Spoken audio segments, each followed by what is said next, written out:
press, we'll start by going over the major parts. First major part is the rudder stock in the center there. That's what's actually being controlled by the steering gear. You have the indicator slide here. It tells you the position manually from the steering gear room. You have the 4 JMV pumps. That's the brand they use with the torque motors on top. The red handle there is the manual control handle. It also actuates the commands of the ship when it is being done through remote control. The pumps will pump the fluid either way through the transfer valve here, one for each side, one for each pump I should say. These 2 pumps controlling this ram here. The ram piping goes in down there and also down here. The basic principle is move fluid from one side to the other to push the ram. The ship can operate with either one or both rams online. That would involve using 2 pumps or 4 pumps. And if you want to use one ram as well, you could do it off one pump. However, it's not recommended due to the slower turning speed. Now you have the pressure gauges here for your cylinder pressures that can be monitored and should during a steering gear test. You also have down here your pump pressures, which should be checked. The transfer line, these 2 lines here, is how you move fluid from one side of the system to the other. Now, occasionally you will need to refill the lines with hydraulic fluid for whatever reason. That's done from these tanks here using these valves. These tanks have a nice little level indicator there, the level indicator switch. They should be blown down every time that you do a steering gear test just to check their actual level and make sure that in case we need to add more, there is some available. Further, we have our position indicator here. Essentially 2 bars that lead off the unit that will feed back the position to the bridge and to the engine room.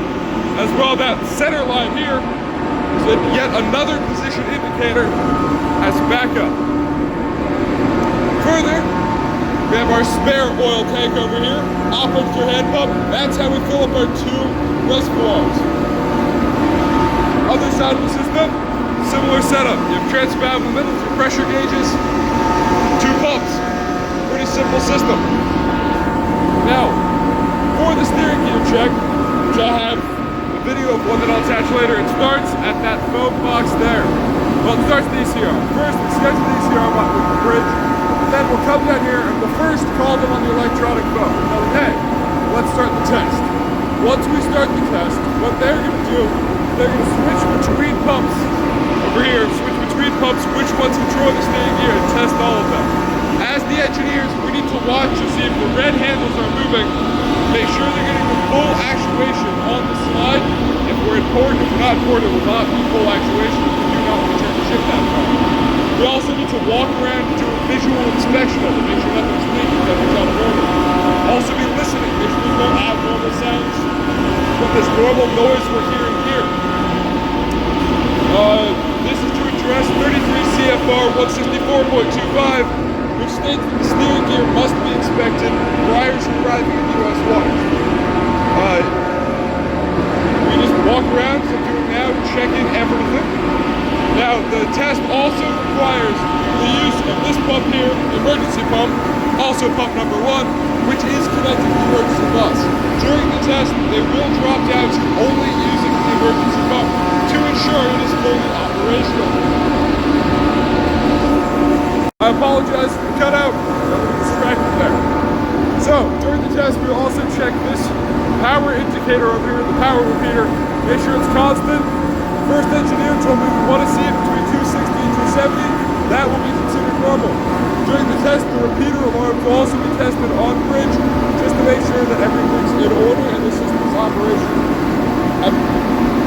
During this time, they'll be moving the rudder back and forth, ensuring all positions a lot of time, and at the end they will stop, return the rudder position to 0 and call us on the sound powered phone. The reason for this is to ensure that all of our communication systems are working and we can communicate in the case of emergency. A few other things I forgot to show. There is the safety valves here. We like to check these, make sure they're screwed all the way in and have been activated. We also check our power panels over here. Make sure the number 2 and number 4 here are set to on. And then over here we want to see normal setup into autopilot mode. Same thing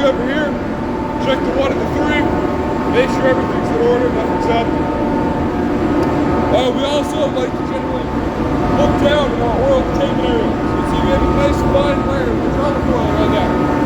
That's actually pretty normal for the system. It does have a minor leak. They said they're set to get fixed, but we do not want anything sloshing around or truly built up. That happens with the check so we can add oil to the lines.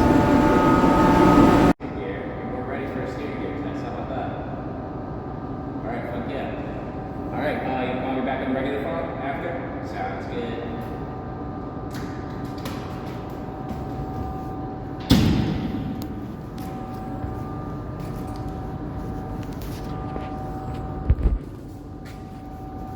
I feel bad for whoever has to grade this.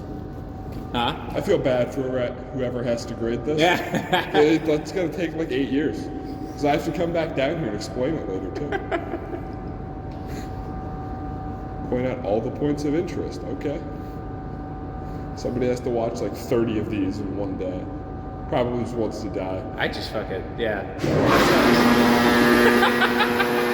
I feel bad for them too. Don't get me wrong. Oh, I have to put the camera on. That was bad.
To expand on the CFR requirements, CFR 33 CFR 164.25.